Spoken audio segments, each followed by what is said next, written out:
Hi అండి. ఈ కనుమ రోజున చక్కగా మటన్ కర్రీ అలా చేసుకొని, దాంతో చక్కగా దోసలేసుకొని తింటే సూపర్‌గా ఉంటది గదా!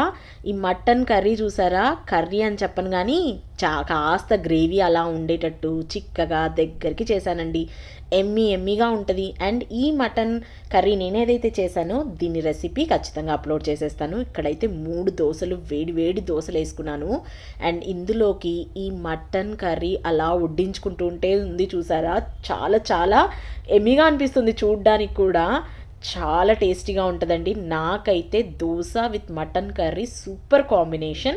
Dosa chicken curry, dosa mutton curry ఇలా మంచి కాంబినేషన్ కదా! ఇందులోకి కాస్త బీరకాయ పచ్చడి కూడా వడ్డించుకున్నాను. ఇంకేంటి మరి మీ ఇంట్లో కనుమ స్పెషల్ ఏం చేసుకోబోతున్నారు? నేనైతే మాత్రం దోస మటన్ కర్రీ ఇలా చక్కగా ఎంజాయ్ చేస్తున్నాను అనమాట. బాగా కర్రీ అయితే సూపర్ కుదిరింది. అండ్ మనకు ఆ పీసెస్ కూడా బాగా ఉడికిపోయాయండి. మెత్తగా అలా నోట్లోకి జారిపోతున్నాయి అనమాట. చాలా చాలా ఎమ్మీగా ఉంది. ఫ్రెండ్స్, మరి ఈ కనుమ మీ ఇంట్లో ఎలా ఉండబోతుంది, ఏం చేసుకోబోతున్నారో కామెంట్ సెక్షన్లో కామెంట్ చేయండి.